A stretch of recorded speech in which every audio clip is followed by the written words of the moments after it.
Donald ట్రంప్కి ఏమైంది? మరో bomb పేల్చాడు. Visa జారీ నిబంధనలు మరింత కఠినతరం చేస్తారంటున్నారు డొనాల్డ్ ట్రంప్. ఈసారి ఏకంగా డయాబెటీస్, ఒబేసిటీ ఉంటే కూడా అమెరికాకు నో వీసా అంటున్నారు. ఉద్యోగులకు కూడా అనుమతి నిరాకరిస్తున్నారు. అంటే గుండె జబ్బులు ఉంటే కూడా నో అంట.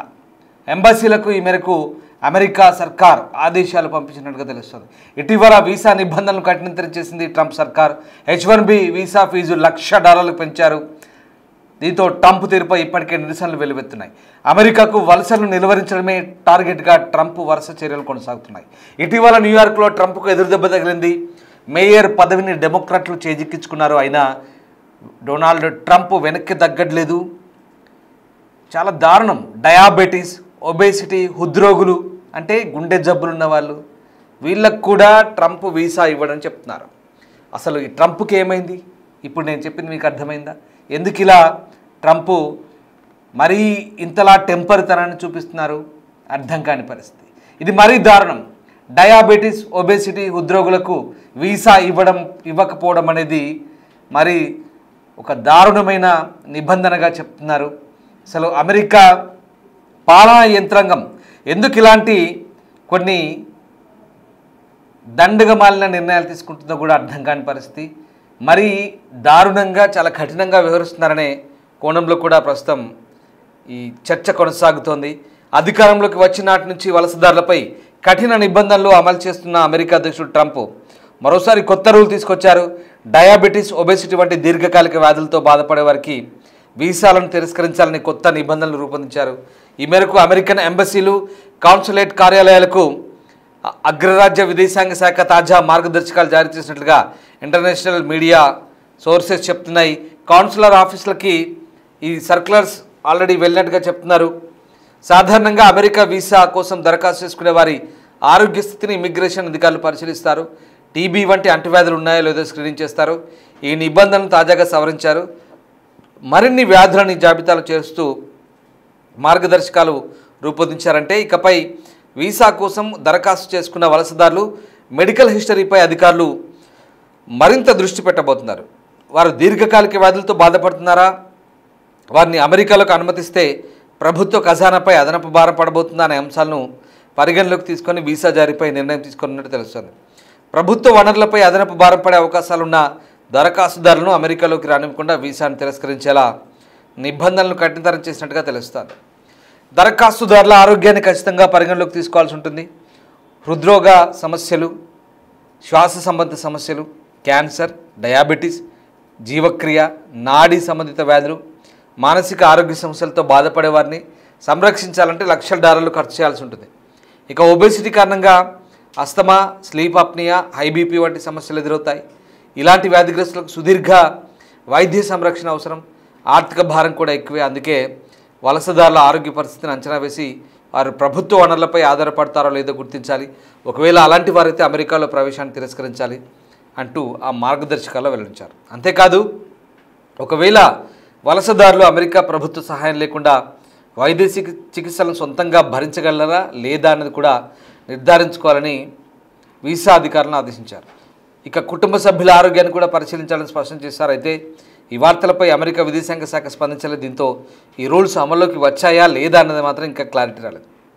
ఇప్పటికే వలసదారులకు సంబంధించి అమెరికా యంత్రాంగం కఠిన విధానాలను అమలు చేస్తున్న సంగతి తెలిసిందే. విదేశీ విద్యార్థులు, ఎక్స్చేంజ్ విజిటర్ల డ్యూరేషన్ ఆఫ్ స్టేపై పరిమితి విధించడం, H1B వీసాపై ఫీజును పెంచారు, $1,00,000 ఛార్జీని పెంచారు. ఆ నిర్ణయాలన్నీ కూడా ఇప్పటికే ఆందోళనకు గురి చేస్తున్నాయి. తాజాగా ఈ హృద్రోగ సమస్యలు, డయాబెటీస్, ఒబేసిటీ ఇవన్నీ కూడా ఈ దీర్ఘకాలిక సమస్యలతో బాధపడే వాళ్ళందరినీ కూడా ఇప్పుడు అక్కడి ప్రభుత్వం కఠినంగా వ్యవహరించాలని తీసుకుంటున్న నిర్ణయం అయితే ఇప్పుడు నిజంగా వలసదారులకైతే చాలా కొత్త తలనొప్పులు వచ్చే అవకాశం కనిపిస్తోంది. ఇక ట్రంప్ పరిపాలన జారీ చేసిన ఈ కొత్త మార్గదర్శకత్వం ప్రకారం అమెరికాలో నివసించడానికి దరఖాస్తు చేసుకునే విదేశీ పౌరులకు డయాబెటీస్ ఉండొద్దు, ఉబకాయం ఉండొద్దు, గుండె జబ్బులు ఉండొద్దు, ఇట్లాంటి దీర్ఘకాలిక వైద్య పరిస్థితులు ఉంటే ఇప్పుడు వీసాలు ఖచ్చితంగా రిజెక్ట్ అవుతాయని చెప్తున్నారు. అంతర్జాతీయ మీడియా నివేదికల ప్రకారం ఇక ఈ ఆదేశాన్ని స్టేట్ డిపార్ట్మెంట్ రాయబార కార్యాలయాలు, కాన్సులర్ ఆఫీసులకు పంపినట్టు తెలుస్తోంది. దరఖాస్తుదారుల ఆరోగ్యాన్ని ప్రజా వనరులపై సాధ్యమయ్యే ఒత్తిడిగా పరిగణించాలని వీసా అధికారులకు సూచించింది. వాళ్ళ ఆరోగ్యం లేదా వయస్సు, ప్రభుత్వ నిధులతో కూడిన వైద్య సంరక్షణపై ఆధారపడే అవకాశాన్ని సూచిస్తే వారిని ప్రజా ఛార్జీలుగా వర్గీకరించవచ్చని గైడ్లైన్స్ చెప్తున్నాయి. ఆరోగ్య పరీక్షలు చాలా కాలంగా వీసా దరఖాస్తుల్లో భాగంగా ఉన్నాయి. కానీ ఈ చర్య ప్రమాణాలను విస్తృతం చేస్తుందని, అలాగే అంచనా వేసిన ఆరోగ్య ఖర్చు లేదా సంభావ్య వైద్య ప్రమాదాల ఆధారంగా దరఖాస్తులు తిరస్కరించడానికి కాన్సులర్ అధికారులకు ఎక్కువ అధికారాన్ని ఇస్తుంది కూడా ఇప్పుడు ఎక్స్పర్ట్ చెప్తున్నారు.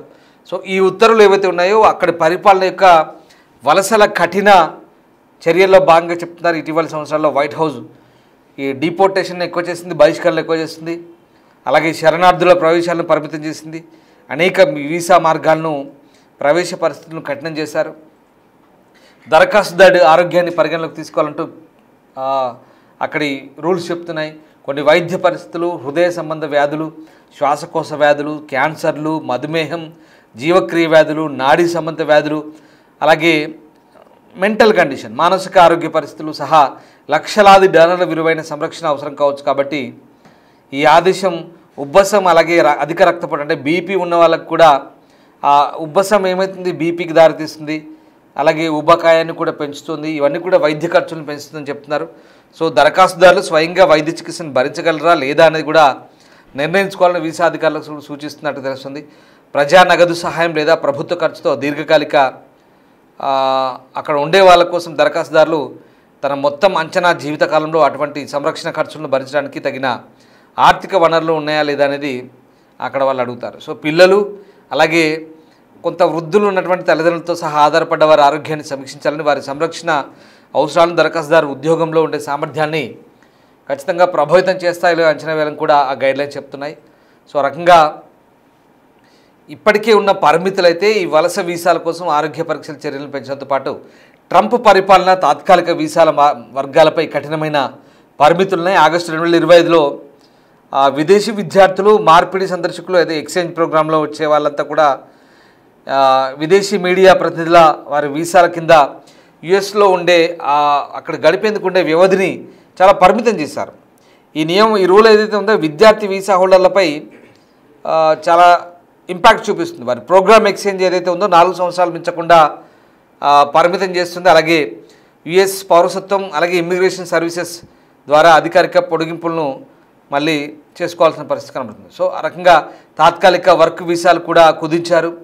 సెప్టెంబర్ 2025లో సంతకం చేసిన ప్రకటన ప్రకారం H1B వీసాల కోసం కొత్త దరఖాస్తుల్లో కొత్త నియామకాలకు $1,00,000 చెల్లించాలి. ఇవన్నీ మనకు తెలిసిందే. సో రకంగా ఇప్పటికే చాలా దారుణమైన ఆంక్షలు కొనసాగుతున్నాయి. అలాగే ఇప్పటికే 12 దేశాల పౌరులకు వీసాలను బ్యాన్ చేసే ప్రకటన కూడా చెప్తున్నారు. అలాగే మరికొంతమంది అదనపు దేశాలకు కూడా పాక్షిక పరిమితులు విధిస్తున్న పరిస్థితి. సో మొత్తం మీద అమెరికాలో ఉండాలనుకుంటే ఆలోచించుకోవాలి. అమెరికాలో వెళ్ళి అక్కడే జీవనం గడపాలనుకుంటే గుర్తుపెట్టుకోండి, ఇవి ఇంకా క్లారిటీ రాలేదు. వస్తే కనుక చాలా దారుణంగా ఉంటుంది. మీరు సంపూర్ణ ఆరోగ్యవంతులై ఉండాలి. ఉబకాయం ఉండొద్దు, డయాబెటీస్ ఉండొద్దు, హృద్రోగ సమస్యలు ఉండొద్దు, అంటే గుండె జబ్బులు ఉండొద్దు. ఉంటే గనక అవి భరించగల, వాటి ఖర్చు, వాటి ట్రీట్మెంట్ భరించగల డబ్బు, శక్తి సామర్థ్యాలు మీ దగ్గర ఉన్నట్టుగా డిక్లరేషన్ కూడా ఇవ్వాలంటున్నారు. లేదా అవి లేవు అని డిక్లరేషన్ ఇవ్వాలి. ఉంటే కనుక మేము అవి భరించుకోగలము, తాము తమ ఫ్యామిలీని ఓవరాల్గా వాళ్ళ మెడికల్ ఖర్చులకు సంబంధించినటువంటి క్లెయిమ్స్ అన్నీ కూడా మేమే చేసుకుంటామని డిక్లరేషన్ ఇవ్వాలన్నట్టుగా కొత్త రూల్స్ ఉన్నాయని చెప్తున్నారు. ఇవి నేను ఖచ్చితంగా మనం క్లెయిమ్ చేయట్లేదు ఉన్నాయని చెప్పేసి అక్కడ వాళ్ళు కూడా ఇంకా క్లెయిమ్ చెప్పట్లేదు పూర్తిగా. అమెరికా విదేశాంగ శాఖ ఇంకా స్పందించాలి. ఈ రూల్స్ ఉన్నాయని చెప్పి వార్తలు వస్తున్నాయి. ఎందుకంటే అంతర్జాతీయ వార్తా కథనాలు సిబిఎస్ కావచ్చు, ఇట్లా కొన్ని వార్తా సంస్థలు అయితే చెప్తున్నాయి. మరి ఇదే కనుక నిజమే అయితే కనుక చాలా దారుణంగా ఉంటుంది. American US citizenship and immigration council ఏదైతే ఉందో తీసుకుంటున్న కఠిన నిర్ణయాలు, ట్రంప్ రెండోసారి అధ్యక్షుడైన తర్వాత ఇప్పటికే చాలా దారుణం.